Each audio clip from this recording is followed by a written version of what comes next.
Hey, this is Steve in Dallas, Texas.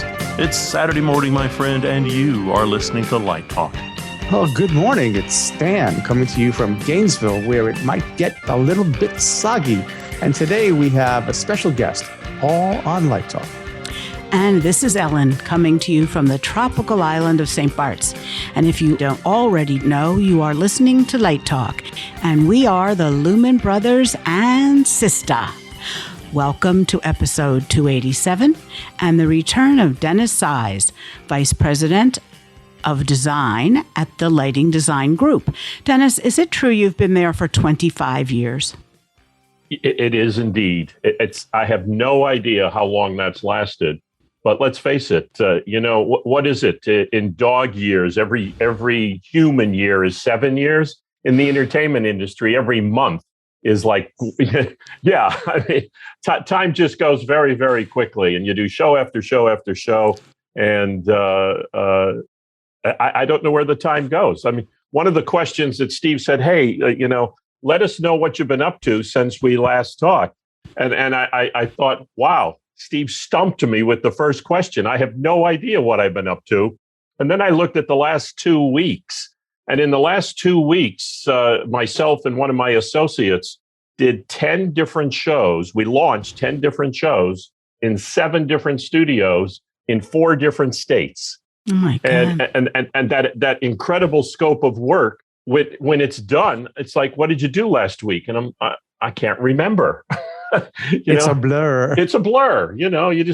Our company has 30 people in the design division, and we're doing things for Bloomberg, CNN, NBC, CNBC, Peloton, Novartis, Sotheby's. I mean, companies that you wouldn't think lighting designers would be working at. I just finished a summer season with Good Morning America. They do concerts in Central Park, New York, every Friday. And I had to light concert with like Black Eyed Peas one week. Next week would be SISTAH. The following week would be Megan Thee Stallion. The next week would be Demi Lovato. You're doing that along with a lot of other shows. Plus the company, Lighting Design Group, does a massive amount of jobs. When you have as many designers employed as we do, the work just, I don't know where the time goes, to put it bluntly.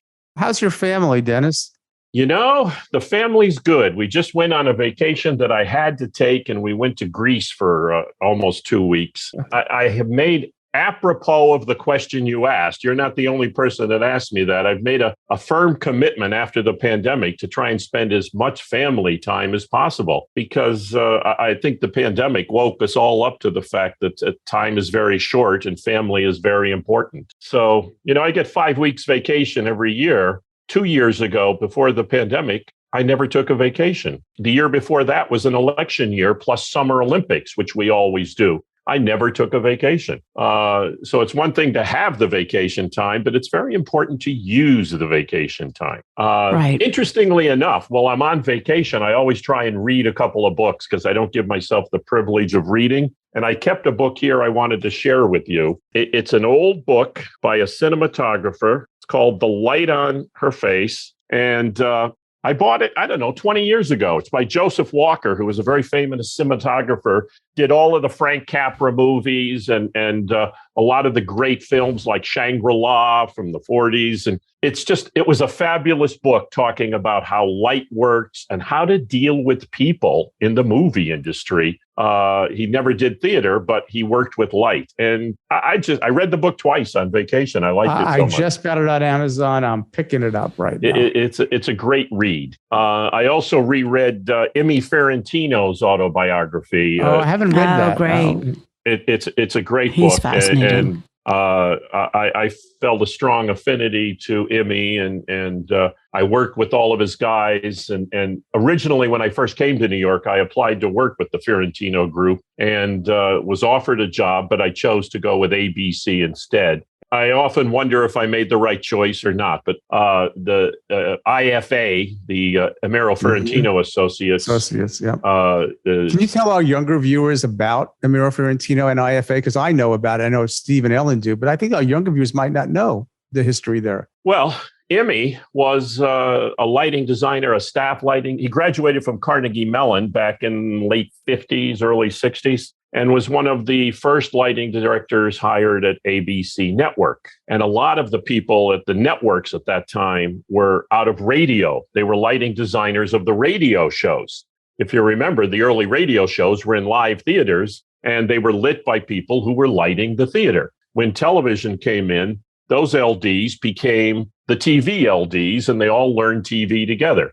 Emmy, who had gotten his training at Carnegie Tech at the time, was hired by ABC. And just like any staff LD, you get assignments and you do your thing. But in the 60s, it was a brave new world. I mean, TV was that new kid on the block, and they were experimenting and learning as they did. They had a fairly impressive project that came up called the Kennedy-Nixon debates. And, that's a very famous one. Yes, it is. And there were books written about it. The very first one was in Chicago, Illinois, and it was a total train wreck. John F. Kennedy won the debate, and they say he won the debate because Nixon was not TV savvy. He was sweating. They complained that the lighting was bad. Right? Yeah, it was makeup and lighting. Everybody took a hit. So the next debate moved to ABC Studios in New York, Studio One, which is currently the home of The View.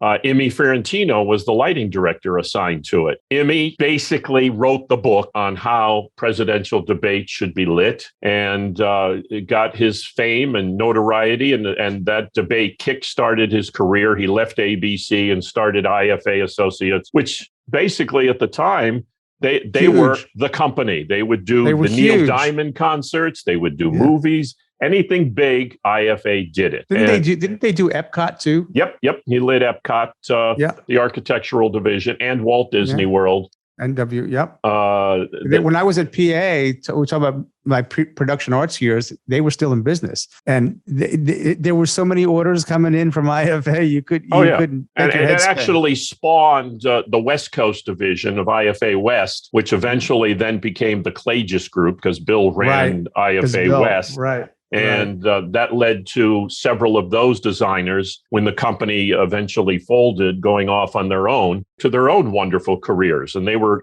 at the time, my peers like Bobby Dickinson, Jimmy Tetlow, Randy Nordstrom. I mean, these were all the young guys that joined IFA at the same time I came to New York, and they all eventually created their own companies. I guess you mentioned Emmy, and you mentioned Bill Clagis, and there was another one, Red McKinnon, who was of that era. Right. He always used to say he started lighting television when it was radio. And I think it was Red that came out of the NBC network group. All those guys were in the networks at the time because the networks were the ones doing the television, and then they started their own company. Right. I guess in reality, the lighting design group is what would be the current IFA. Yeah, you're like the progenitor, or the descendants. The descendants of IFA. Yep. So on my vacation, I basically reread those books, and there's a chapter in the book that Emmy called the ABC years. It's almost like I could take that whole chapter and put it into my autobiography if I ever wrote one, because he talks about working in Studio One and Studio Two and places where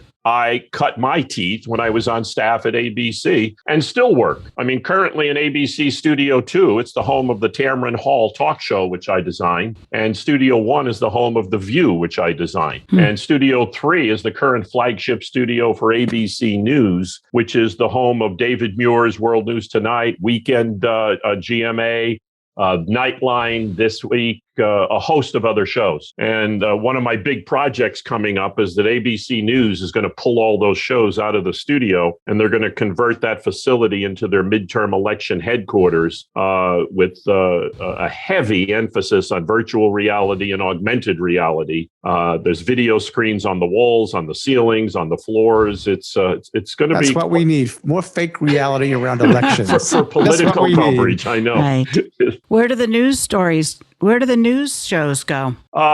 They'll be going to various places. The Weekend GMA show will be going to Times Square Studios, which is where Good Morning America comes from on Monday through Friday.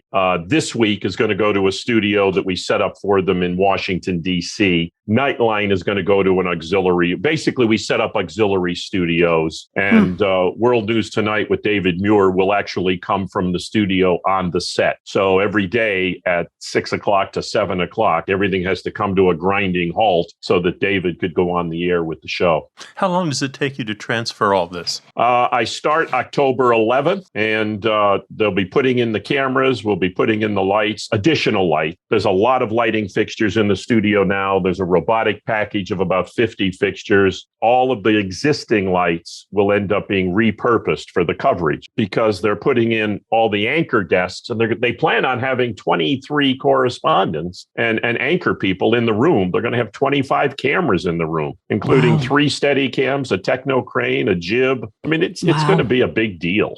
How large is the room? 22-foot high grid. And it's about 70 feet wide with under alcoves that are 20 feet on each side. We call them the tunnels. And it's about 85 to 90 feet long. Wow. It's tight. So It's like a warehouse. Tight. Or it's like a lot of universities' black box spaces. Very much so. Yeah. Very much. And it's like designing, for me, it's like designing a show in the round because the cameras are going to be everywhere in the room. We just launched this studio 2 years ago, and I was fortunate enough to do the conversion. It's all LEDs. As I said, a nice, fairly sizable robotic light package. And it's a challenge, obviously, but it'll be very successful for them. What kind of video walls are you putting in? I won't be doing the video walls. The scenic designer is, but the Fuse company is the one that does the walls. And they're actually already there. They put the walls in 2 years ago. We actually launched the studio for election coverage in the last presidential election. And they was so successful for them. That's why they're going back to the way they did the presidential election coverage. The studio launched, we had presidential election coverage, then all those shows started migrating into the studio. Now they want to do the same thing all over again. How many studio spaces do you think is in the Metroplex? Not as many as there should be. Okay. To be honest, well, ABC has 7. NBC has 6 or 7. CBS has 7 or 8. And then there's a host of smaller studios. Oh, CNN, we designed 7 studios or 6 studios, I believe, for CNN at Hudson Yards. And then there's several studios at Bloomberg that we designed that we service. There's probably about, in terms of TV production, there's probably about 40 studios, maybe 50. And then there's a fairly large number of film studios that have been recently built and are there's more being built. Netflix is building a pretty large facility in Brooklyn. The thing is, the studios, ABC has actually sold all of their property up on the 66th Street area where all the studios are. And it's going to be basically converted to luxury high-rise. And they're in the process of Disney's building a brand new facility in Soho. There's going to be about 15 studios there, but nothing at the size of Studio One where the view comes out of.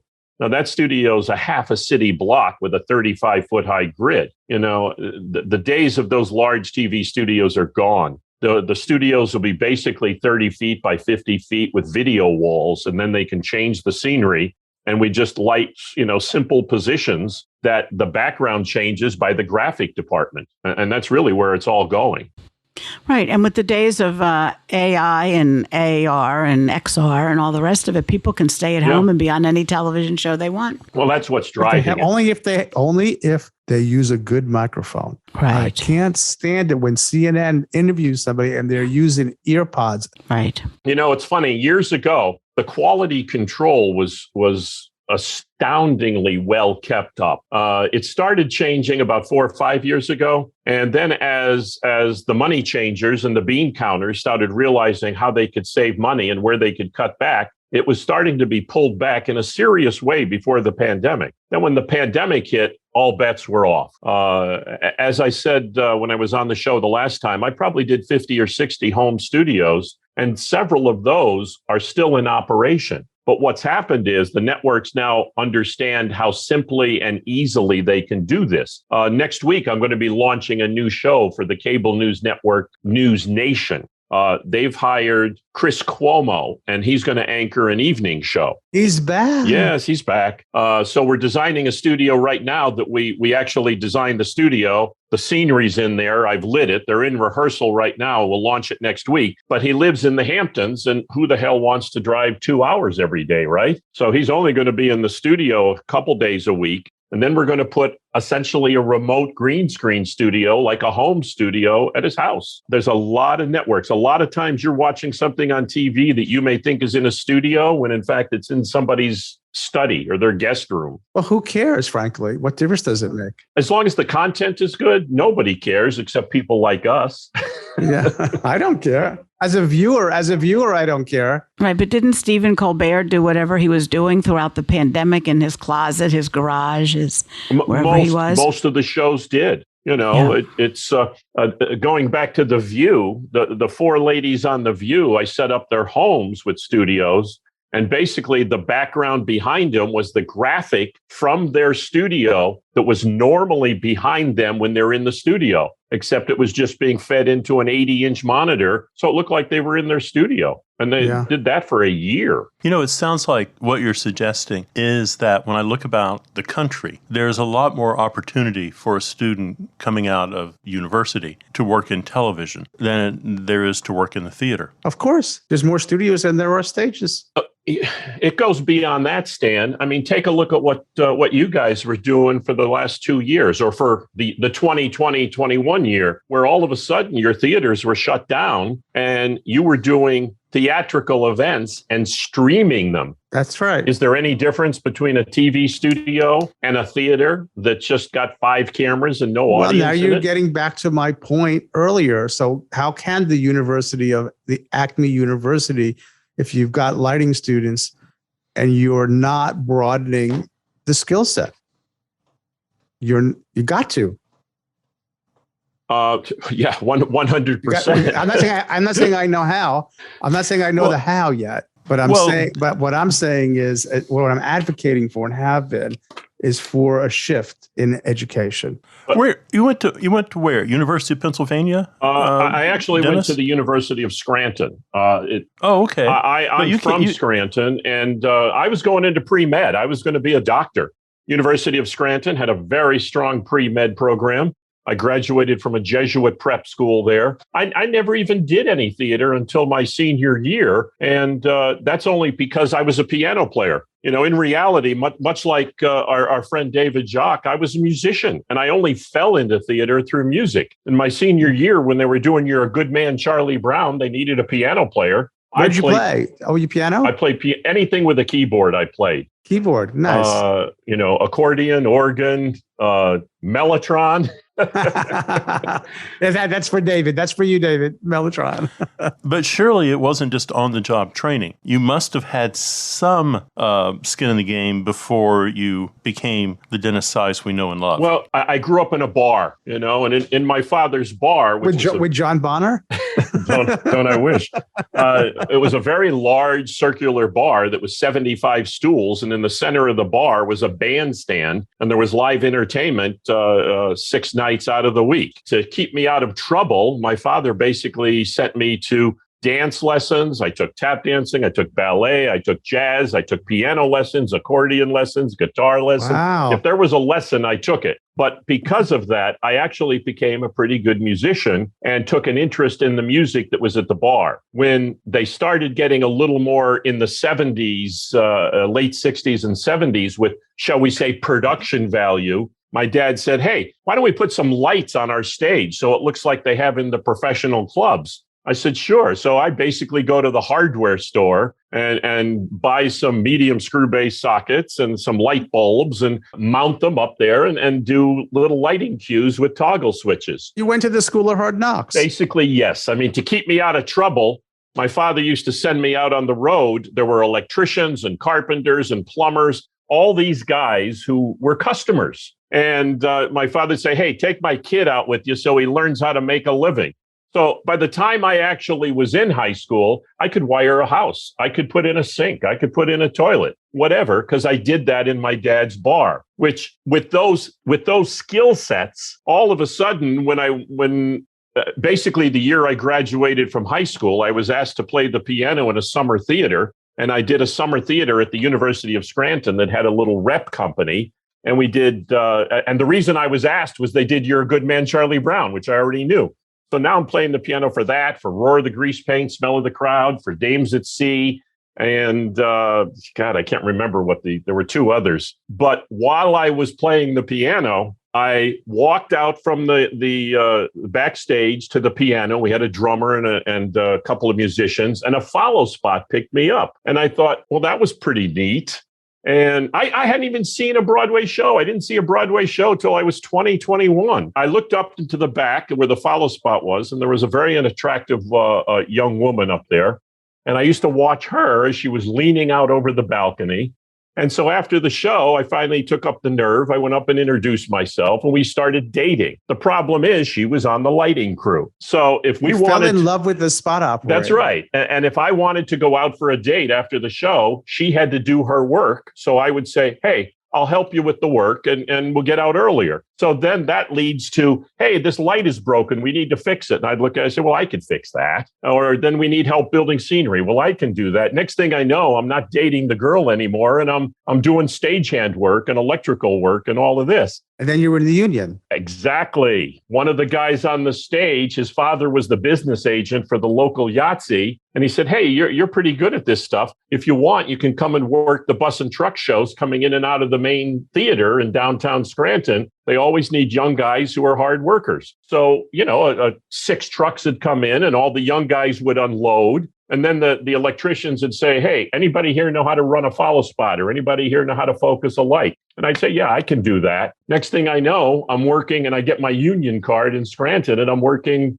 basically the bus and truck shows. Even while I was in college, one of the electricians got pneumonia. And they said, hey, we need somebody here from the local who's got an IA card that can go out on the. So I went out on the road for 2 weeks with City of Angels because they needed somebody with them. Meanwhile, I'm still in pre-med. I thought this is kind of crazy because I hated every minute of the pre-med and was really, getting jazzed by all this theater work. So in my junior year, I switched out of pre-med and switched into, of all things, music. And I just did it because I enjoyed it, even though I made money at it. But I realized that's not where I wanted to spend the rest of my life. So I started doing whatever I could in community theaters and the other universities. I was actually the music director for a production of Camelot at the local high school. And then that was my junior year. And then the director left to go to another school. And they said, hey, do you think you can take over as director? So in my senior year in college, I'm directing shows at the high school. And I did Arsenic and Old Lace was the play. Have you ever read a book on blocking? That's exactly it. There was no internet back in 1975. No kidding. But you go to the library and take a book on directing. I'd go to the library and take a book on scene design. I'd go to the library. You were a curious person. But that's what it's all about. And that's the key right there. Well, Steve's made that point over and over again. Curiosity. They wrote a song about you, Dennis. What'd they call it? How are you going to keep them down on the farm after they've seen Paris? It's interesting because my last year, they added a communications degree and at the university. So I took that as a double major. And I had to do an internship. And I took an internship. We did a musicalization of As You Like It, which was really pretty damn good. And I was in the band for it. And the band were all the Foresters, who were the characters in the show. So the PBS affiliate in Scranton Wilkes-Barre wanted to shoot it at their studios and broadcast it. What was your father doing all this time? You have left pre-med. You're getting a degree in communications, in music, in theater. The only thing left to throw in there is art history. Then you'll be a multimillionaire. When the report card came home to my parents, my junior year, they said, what is this, like English 101, English 102? There was no biology anymore, no calculus, no chemistry, no. And I said, oh, I'm getting my electives all out of the way this year. And then by the time I started my senior year, I had a very good advisor and who became a friend of mine who ran the theater program at the university and said, you have to do in life what you really enjoy. And if you don't enjoy what you're doing, then don't do it. Makes sense. And it sounds simple, but I'm telling you, as a dopey 19, 20-year-old, I obsessed about it until I finally got the nerve to tell my father that I said, I hate medicine. I hate pre-med. I would never go to a doctor that had the attitude I had about that field. So I left. I'm going to go into theater. And he said, then you better go into it with as much passion as you can muster, and you better be damn good at what you do. But anyway, going back to the As You Like It, we actually broadcast this at WVIA, which is the PBS affiliate there. And I fell so in love with this TV studio and doing this show that I asked the head of the studio there if I could get an internship. So that whole last 4 or 5 months of my tenure at the University of Scranton, I had an internship at PBS. And like most PBS stations, if you volunteer to do things, they'll let you do it. So I volunteered to build the scenery for their talk show, and I built the scenery for their children's show. I did camera work, I did the lighting, and I learned from all the guys that were there, so that when I went to Penn State for my MFA, I decided that instead of just doing theater, I wanted to be involved in all of it. I mean, Steve, your business card is entertainment design. It doesn't say lighting design. And that's what I wanted to be. I wanted to be a designer in the entertainment industry. And fortunately at Penn State, like we were talking earlier, it was the Department of Theater and Film. Unfortunately, you didn't do TV work. So I had to extend myself. PBS had an educational television studio that was pretty well equipped called WPSU. And just by pure luck, they wanted more content, and they wanted to broadcast some of the shows that the theater department was doing. And because I had done something similar at WVIA in Pittston, Scranton, the Pittston station, I ended up being the guy who lit the shows in the TV studio, even though I was only an MFA student. But I had the opportunity to learn and do it. And if you take the risk and then you don't screw up, then people will ask you to come back. I mean, that's... it's weird because I always found everyone talks about how open and friendly and inviting theater is. And I have to say, I never found that to be true. I found that dance, opera, TV, your local community access television, runway shows, concerts, the local bar, everybody was a whole lot more open and friendly and willing to give you an unknown person. Theater is very parochial and very cliquish.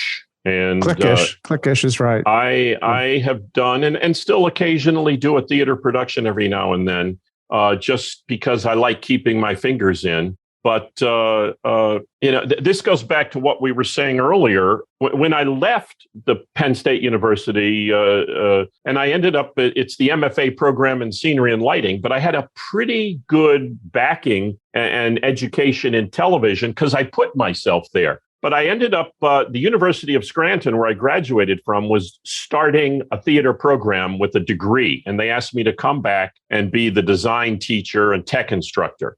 So now at like 24 years of age, I'm starting my own program, but just by pure dumb luck, as Stan said earlier, sometimes luck is success. The ABC network used to have what they called the vacation relief program, where in the summers, they would hire people to take over for engineers in various divisions so that the camera guys could go on vacation, directors go on vacation, lighting directors, and they would train people, and the people they trained would take over. My former professor from Penn State was asked to, if he was interested in doing this, and he said, nah, I don't want to do that. But I had a student who graduated who would probably fit that perfectly. I was that guy. So they called me up. I went for an interview. They hired me immediately. And within about 2 or 3 months, I was designing the soap opera Ryan's Hope, which I observed and was trained at. But I fell into it because it was very theatrically lit. It was very source lit. It was naturalistic, and it felt very easy for me to do. Basically, after that tenure was over, those 6 months were over, I was released from being the vacation relief person. But while I was there, I did all of the soaps. I did All My Children. I did One Life to Live. I did a World Series that year. I did a lot of stuff that, the scheduling department just says, oh, Dennis is here. He's an LD. He could go do it. And the old timers didn't want to be bothered. And they looked at somebody like me that had a lot of energy and passion. And they said, well, if this kid is stupid enough to want to do it, let him do it. So I got a lot of work. But then dumb luck. Now they will have to add dumb luck to it. But then after I was released, I started doing theater work. I was working on Broadway because I had an IA card. So I was building scenery at the Gossard Scenic Shop. I built scenery for the Frankenstein that lasted all of one night on Broadway. Was that the one that reassembled itself after the last moment? Yes. But anyway, I was doing carpentry work, and then I'd pick up a couple of regional theaters. And then at that point, I got a call back from the producers at Ryan's Hope. The show had just won an Emmy for design, and I was nominated, and their lighting designer had a nervous breakdown. So could I come back and cover for him while he's on his nervous breakdown? Random luck again. Again. So I went back and I covered while he was on his medical leave. And then he said, I'm not coming back. This is stupid. All of the soaps have 2 LDs. One guy does Monday, Wednesday, Friday. The other guy does Tuesday, Thursday. On the days you're not doing that show, you're doing production meetings for the next day's show. But Ryan's Hope was only a half-hour show, so they only had one lighting designer. He said no. He said he wanted to have a partner on the show. And he said, Dennis was nominated for the Emmy with me, and I like him, and he fit, and everybody likes him. Hire him on the show. And basically, I got hired on the show, which was an independent soap opera at the time that was broadcast on ABC. Then ABC Network bought the show, and everybody that was on the show was now working for ABC. So I found myself a staff LD at ABC, and kind of the rest was history for the next 15 years. But I ended up, I think I actually told this story when I was on the show before. After 5 years on the show, I got fired by a new producer who came in, who decided that anytime a new producer comes to a show, they want to make changes. They want it to look different, and they have to put their stamp on it. And the first thing that can be changed almost instantaneously is the lighting. Then it's the scenery. Then it's the costumes. Then it's the storyline of the actors. So I ended up getting fired, and I got fired the year I actually won the Emmy. But it didn't really matter. I got scooped up by another show. So I just went from show to show until I'd get bored. And finally, I left the entertainment division because I just got tired of throwing up the Dennis-sized bag of tricks and went into special events. And special events put me into the world of Emmy Award shows, Oscar shows, presidential debates, town halls, that sort of thing. And that's what I really enjoyed doing until ultimately a turning point was the Oprah Winfrey Show. I was doing the Emmy Awards the year that Oprah lost a boatload of weight, and she looked fabulous, and she had just bought her show from the network and was taking the show private and as the sole owner. And they were going to do a really first-class upgrade. They were going to improve the show, new set, new lights, all of that. And they hired the executive producer and director who did the Emmy Awards. And she said that she felt she never looked as good as when she was on the Emmy Awards. And she wanted that guy to relight her show. Prior to that, her lighting designer was Bill Klages. She didn't like Bill.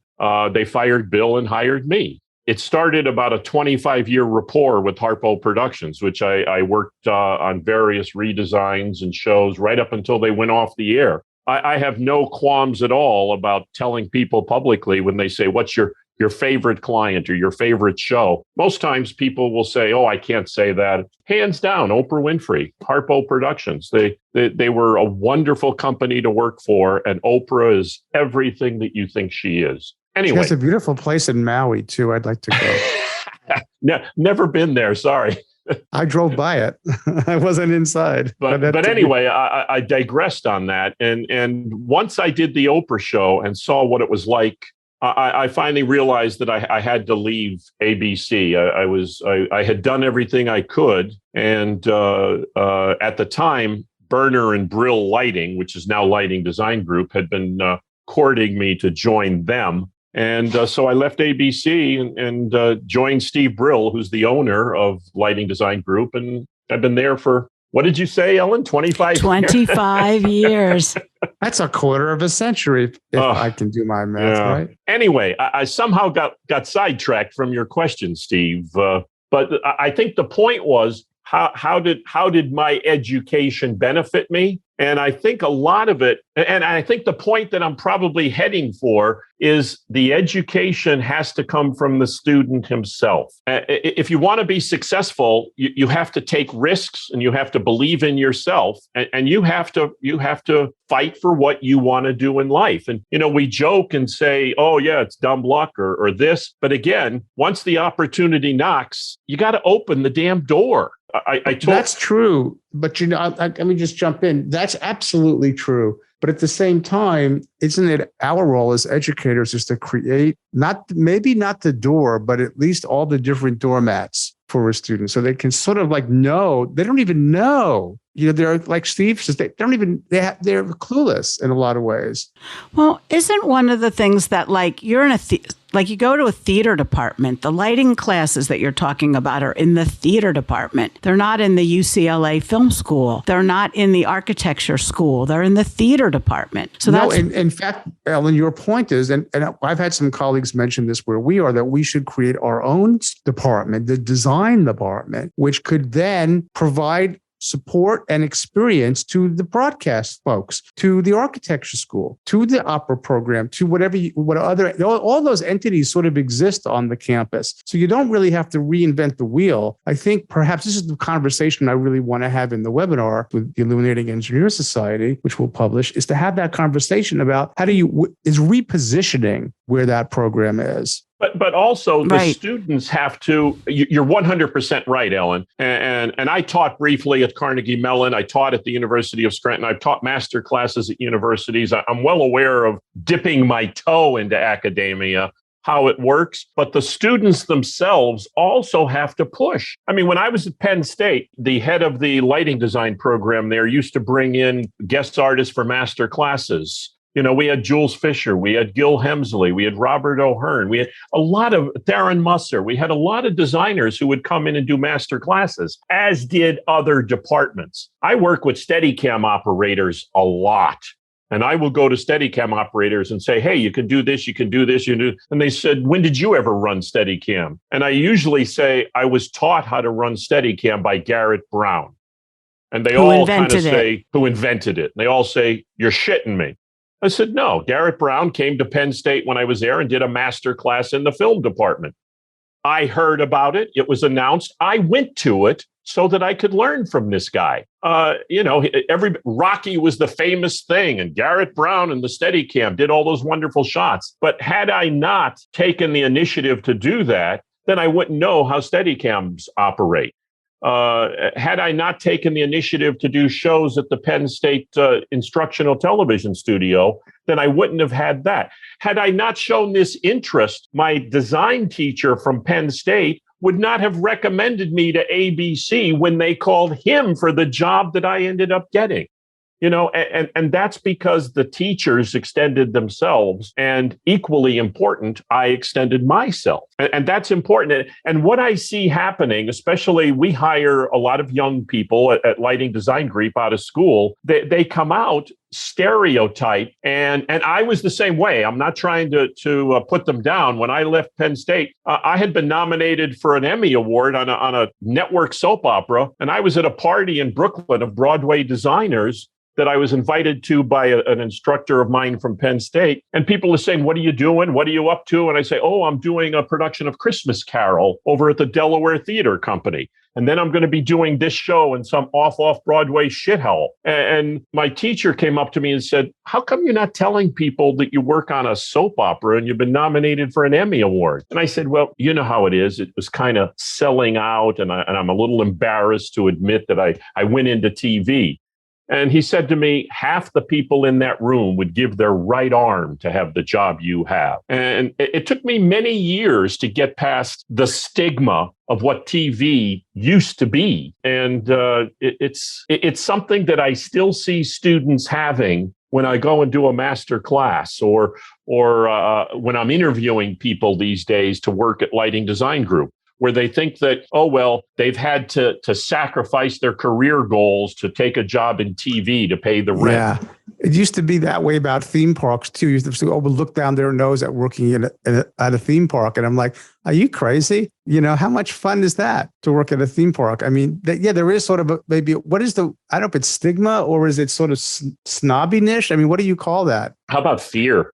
Fear, yeah. Fear or narrow-mindedness, perhaps? You know, when I started doing television, having been self-taught in theater and then having Penn State refine all of my self-taught mistakes and giving me the platform to grow on my journey, I realized that I'm not saying I'm smarter than anybody else, but it doesn't take too much common sense to understand that a top light is always a top light and a front light is always a front light. And a backlight is always a backlight. The only difference that you have to recognize between theater and television is your point of view.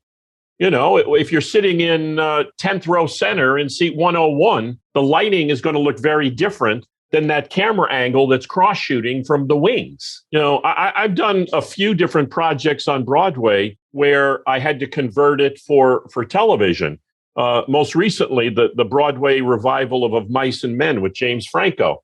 National Theater Live videotaped that and broadcasted closed circuit as part of that pay-per-view thing. And Jaffe Weidman, who did a brilliant job lighting the show, just either didn't want to or they weren't sure if he could handle it, whatever reason, didn't do the TV version. And I had to redesign the Broadway show for the camera, which was basically 8 cameras they put in there and shot the show for television. The lighting that was there is what I used. Hardly any of the cues I used. I augmented lighting and I brought some lights in. Cameras are very sensitive these days. You don't need a lot of light. As a matter of fact, we use less light in TV studios than an average theater is going to use. But it's all the point of view. The point of view in a proscenium house is going to be on the downstage side of the proscenium. When you're doing a TV production, it's all about the eyes and the point of view of two people talking to each other. So when the two characters in Of Mice and Men are talking to each other, a camera in the front of house isn't going to shoot that because you're shooting their ears. You want to be stage right and stage left. Traditionally, they would not be the visibility lights that would be used for theater. They would be accent, dramatic, whatever side light you want to call it. When in fact, for the television production, they now become the key lights. Effectively, what I'm telling you is the point of view is all you really need to know. If I get hired to design a TV show or a rock and roll show or an architectural project or even somebody's bathroom, you need to understand what the light in that space needs to do. You know, obviously, if I'm doing somebody's bathroom, it doesn't necessarily want to be a backlight because you need to see where you're putting your makeup on. And it needs to be the right color temperature, as my wife will tell you. All of these functions and qualities of light. Because it depends upon where you're going. If you're going out to dinner in a candlelit environment, or you're going to the football game and you're going to be in the sun, the woman wants to know so that she can use the right color-based makeup, right? Am I right? But Dennis just said something very interesting about how, you know, it's like a chain effect. It's like you could be a rock and roll lighting designer for the biggest rock and roll guy who goes to do a Broadway show. And when they decide to do that for television, they don't bring you in for the Broadway show. They bring a Broadway designer. But then they bring in you back because you could do the television thing because you do concerts. And so the lighting designers are still pigeonholed. There's one for the Broadway show. There's one for the concert tour. Yes, there's one for the television. And I'll never forget one night in New York, I went to see Bruce Springsteen and Alan Edelman was there. And he said, "Oh, don't ever tell Jeff Ravitz you were here tonight because it's not Jeff's lighting. lighting. It's Alan's lighting because it's the TV night. Yeah, And Alan did a masterclass for our students this year. I think he did one for David and maybe even you, Steve. I don't know if he did. And and Dennis does that too. But Alan's fabulous. But it's interesting because and Jeff and I have talked about this in the past. And essentially, he's written the definitive book currently. Yeah, I read that. I just finished the book myself. Finished the book. It's funny when you think about it that here the guy who wrote the book is having his work changed by somebody else. But that happens all the time. No different than my saying I was hired to do the Oprah show because they didn't like Bill. Bill Clay just had forgotten more than I'll ever learn. But the reality is so much of it is personalities and politics and a host of other things that nobody ever seems to understand. The people who make their living, like Alan and Jeff Ravitz, myself, whoever it is, understand the point of view. Lighting designers who do rock and roll, it's not that they're terrible lighting designers. They do a certain niche. But if you look at the video mag that's up on the left and right of stage, and they do a close-up of pick anybody, Billy Joel, sometimes you look at him and you think, oh my God, that lighting on the star is terrible. And that's because they're lighting for an experience, for an atmosphere, for an event, not necessarily for the close-up of a camera. Well, you never go to a rock and roll show to hear the music. You go to the rock and roll show to see the music. Exactly. When you're doing that point of view television thing, you're not even in the theater half the time. You're in the truck outside. So you see what the camera sees. You're not seeing what the live audience is seeing. Yeah, it's unfortunate, It's interesting. Just before the pandemic, I was asked by ABC to go and relight Moulin Rouge for an event they were doing on television, and the show had just opened. They hadn't been nominated for the Tonys or anything. So the producers wanted to give it a full court press. And I worked very closely with Justin Townsend on the project because it's a brilliantly lit show. And as I told Justin, I said, you got 4,000 cues in the first minute. The camera's not going to understand that. And we had a blast working together because Justin's a fabulous designer and the show is just spectacular. But the opportunities that lighting designers have to work in other medias aren't always understood. And Justin and the producers who sat right with me, we had the bank of monitors and the lighting controller. Meanwhile, I'm neutral densitying the follow spots. I'm changing lighting cues. I'm doing all sorts of things so that the camera understood what it was seeing. To their eye, looking at the stage, it was not their show. But looking at the monitors and what was being recorded, it was their show.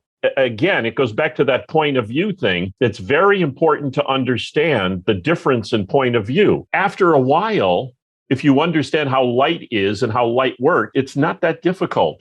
This isn't brain surgery. I hired one or two people recently, and for the first time, I did not hire them in person. I hired them virtually.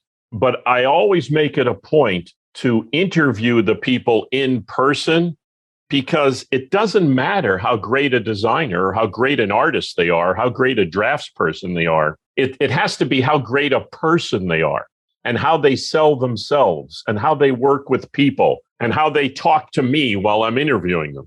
Because if the student can't talk to me, then I can't rely on that person to be able to talk to a client.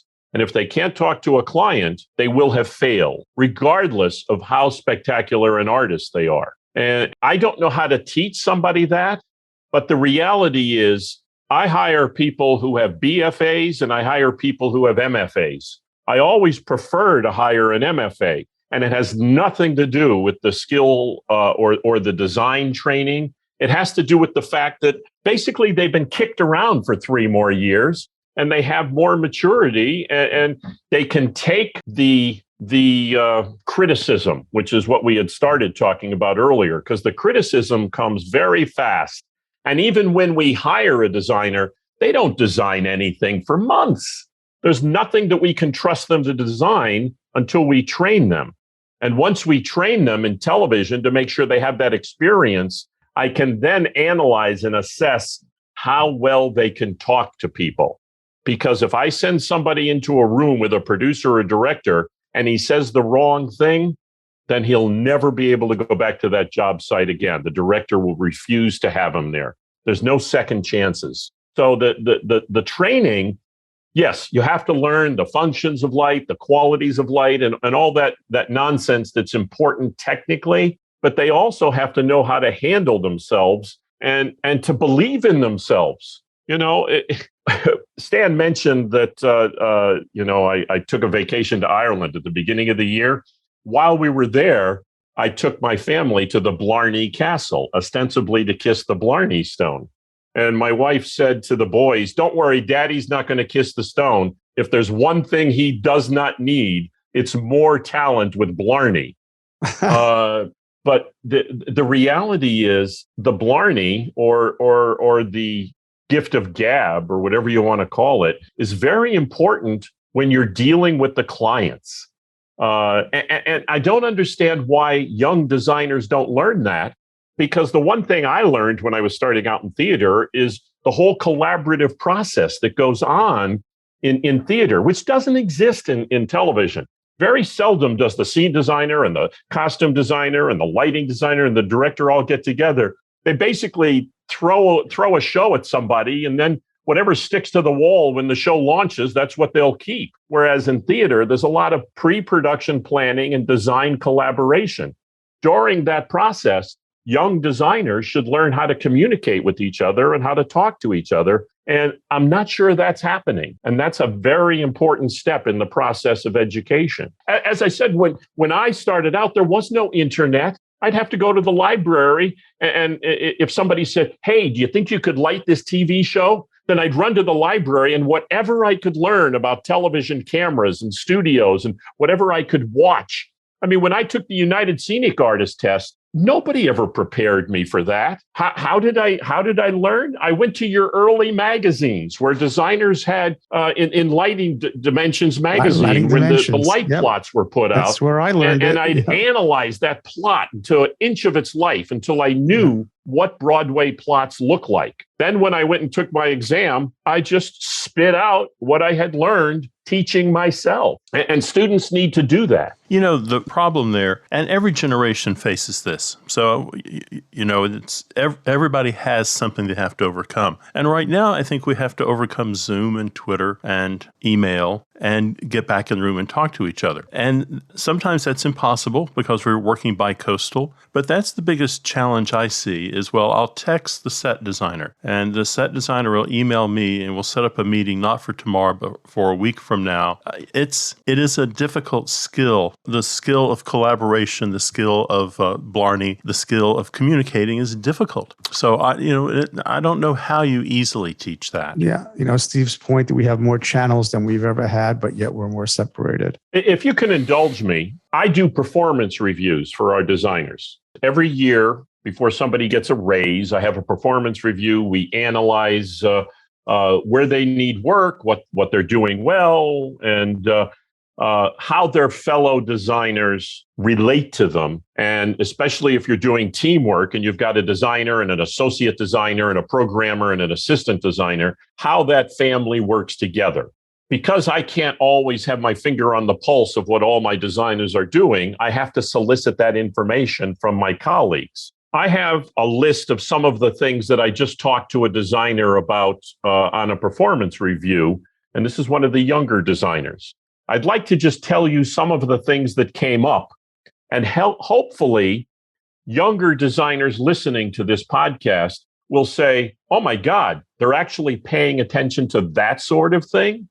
I mean, you think that'd be helpful? I'll read a couple of notes. Yeah, I think it's very helpful. I think it's terrifically helpful. This is, and again, we talk about criticism. When I'm meeting with one of my designers for a performance review, I always start out by saying, you're a fabulous designer. You're very talented. You really can improve a great deal, but I'm not going to tell you how great you are, or I wouldn't have hired you. The biggest problem is you need to improve in certain regards. Because if you don't improve, then I have to fire you. And if I have to fire you, that really pisses me off because that means I made a mistake hiring you. You made a bad decision. And right? I don't like admitting to making those mistakes. And more importantly, that means I have to hire somebody else, and I don't have the time to vet new employees. So I'd rather spend more time improving the designers I have. Anyway, point of fact is, these are some notes that were given to me by colleagues that I had to share with younger designers. The ALD doesn't seem to be present, doesn't seem to be listening when we talk to them. The spark that they had when they started doesn't seem to be here anymore. The designer doesn't participate in discussion with others while we're talking shop in the studio. The designer keeps to themselves. Does the ALD even care about this job? He doesn't seem to ask questions. The designer seems bored, doesn't seem to be passionate about the work. The designer is always on his phone playing games. Bad habit. There's more, but you get the idea. No, keep going. I want to hear those. Those are good. The designer keeps to himself. The designer has limited social abilities. The designer doesn't introduce himself to the players in the studio. This is an interesting thing. Now, I talked to one of our younger designers who's been with us about a year and a half, and I asked the person, "What's your relationship like with John Doe?" This guy was a production manager for one of the networks we work for, and he said, "Oh, I don't know who that is. Who is that?" Now, here the designer's been in that facility for over a year, and he doesn't know the production manager who manages the show that he's working on. That's weird. Wow. You know, now when you first start out, you know, I said before, I said, when we hire younger designers in ALD positions, they don't design anything for months because it takes too long. There's a ramp up time. And if I have to train a young designer, I give our colleagues 6, 7, 8 months to, number one, figure out where the restrooms are, figure out where they have to put their stuff, figure out who the people are. Just watch the show. Be engaged, because if you're doing a show with Anderson Cooper, let's say, these people, these anchor people, they're very aware of who's around them and who's in their studio. So it takes time to ingratiate a new person into the family and get them accepted. The social graces and the social abilities and the just community. It's like the animal kingdom. You know, who are these new creatures in my territory? It very much is. Yes. Then, once all of that social stuff is taken care of, the designer can now start to do the job he was hired to do, because he'll be accepted by the people that he has to work with. And it's that acceptance factor. You know, it's a big deal. And how do young designers get trained in this? Well, that's not your job. That's their parents. Well, I don't know. I think there is something to be said. I can think of situations at the university, you know, and all of a sudden I'm getting feedback that 5 of my lighting designers don't like lighting designer number 5. And it's coming back and it's coming back. And I'm telling number 5, hey, there's a problem because the rest of the group has got some issues.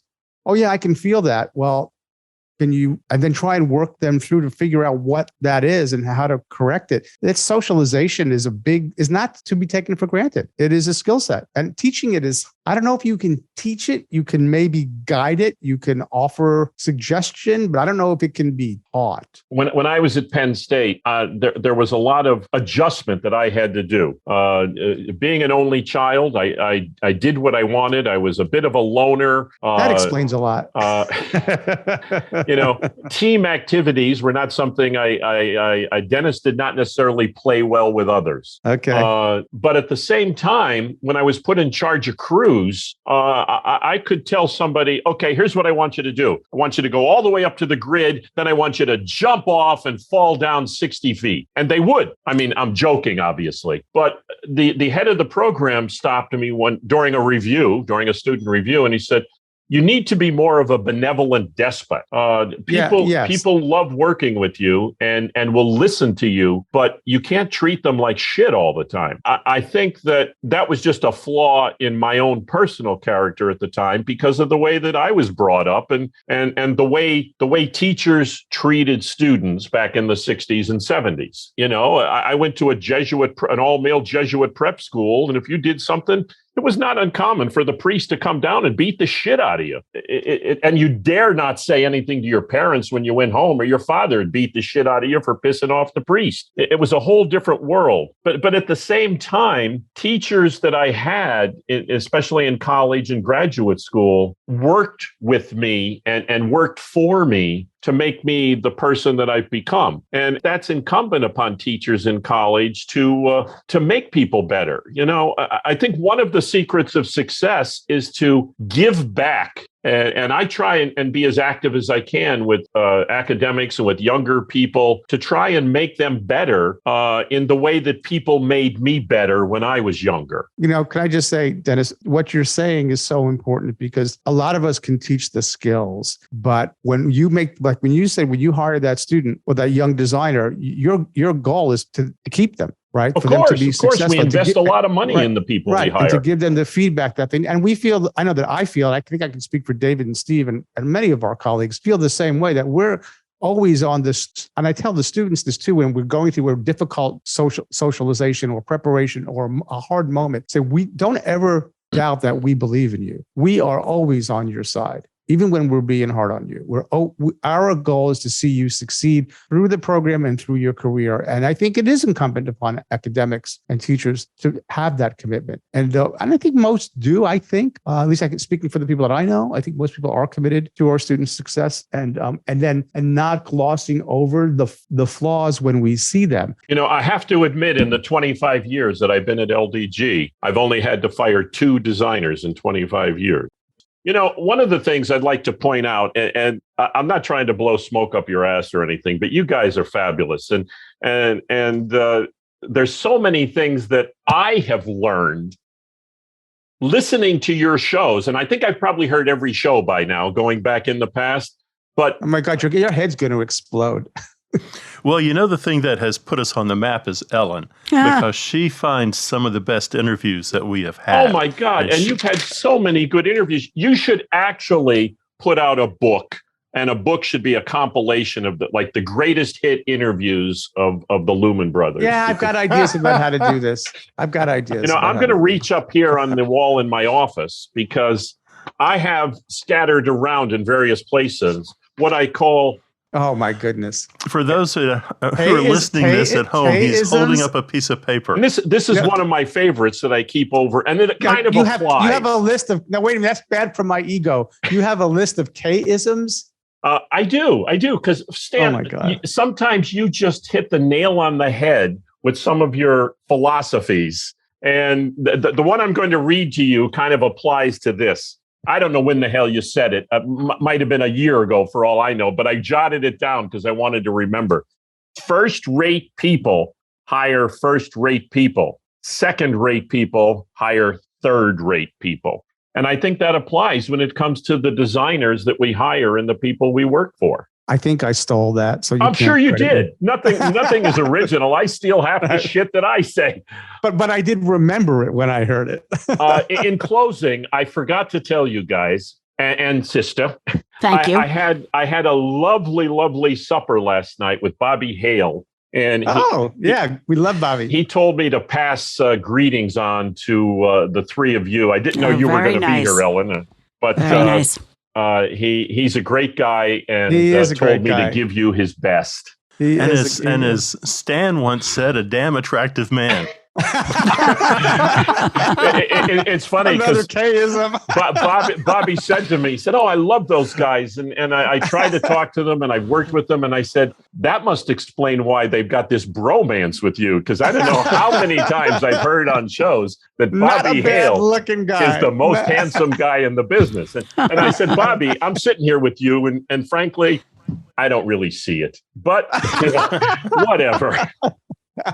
Hey, what's the deal with Fleck, Flock, Flare, and Glare? I heard they quit because... I'll let Steve explain. David went on some kind of a crazy trip up to Big Sur, and they found him naked in a hot tub with the shag carpeting all over the Partridge Family bus or something. You know, it's dangerous to walk around in David's brain. Trust me, I've done it. And apparently Snoot was like inscribing the lyrics for Joy to the World on the outside of the bus while David was playing Family of Man on the Mellotron. Is that all true? Very hard for the uninitiated to understand the cult that is David. I don't want to hear any smack about Snoot. Or Sandra, as her real name is. I don't hear any smack about her. You know, those schmucks, Fleck, Flock, Flare, and Glare. Snoot did all the work. Snoot did everything. Those guys didn't. They just showed up in their suits and took the credit. Yeah, but I heard this from our current legal team, happens to be Tungsten, Phosphor, and Shyster, who you guys fired years ago. We had those guys once. and they say that Fleck, Flock, Flare, and Glare were the cream of the crop. So I don't know. But, Sparks, Burnout, and Chase, I'm not too sure about that. Well, we're only paying their retainer once a month, so we get easy to end the relation. But Snoot Group, she could also change. There's a lot of turnover these days. I don't know. I mean, Snoot sounds like Monsters, Inc. Remember the character Rose, who was like, Wazowski, where's your timesheets? I think that's the character that was Snoot. That is so funny. I'm sure Snoot will have something to say about this. Isn't Snoot a word for a television's lingo for a top hat? Yes, it is. Okay. And it's also flecked. That top hat is either flecked or flocked. Well, yeah, we researched that. We talked to Gary Fales at City. Is it flecked or flocked? And there's a big difference. Oh, there is. Well, it's the way that the black particles are inside. Well, flecking is something you do on a metal surface, and flocking is something they did on literal top hats to make them furry. Well, T-shirts. You can get flocked T-shirts. But there's an implication there then that Snoot has got flocking in her. Yes, it's very possible. Okay, I don't know if I want to go down that road. There could be some hidden flock in Snoot. I think we better get Gary Fales on this show to tell us all about flecking and flocking. Anyway, it's been great. Thanks for inviting me. I hope we made sense to the people that are listening. And it's unfortunate David couldn't be here. I miss him. Yeah, David's going through a tough one. The rocking sounds of the Luminoids tell us that once again you've spent another morning listening to Light Talk. You can hear our show on just about every podcast site out there. Check out our website at lighttalk.org and be sure to follow us on Facebook and subscribe to our podcast. That way you will not miss a second of Light Talk insanity. And if you want to join us and ask a question live on the show, then send an email to stankay@icloud.com. That's stankay@icloud.com, and he will give you all the information. No guarantee is offered regarding the accuracy of any statements or opinions made on this podcast. However, if you decide to litigate us, the new group, the Snoot Group, with the legal team of Sparks, Burnout, and Chase, will defend us until our retirement funds are depleted. Light Talk is written and produced by the Lumen Brothers and SISTAH, coming to you from St. Bart's, Gainesville, the Big Apple, and the Lone Star State. And be sure to join us next week when we talk about more lighting shenanigans and serve you more of our casserole of nonsense. Light Talkers, broadcasting questionable Lumen knowledge and a little bit of humor around the world. We'll see you all next Saturday morning. Bye-bye from Light Talk. We miss you, David. Yeah, we miss you, David. I'm sorry you're going through this loss, but I want to see the new puppy.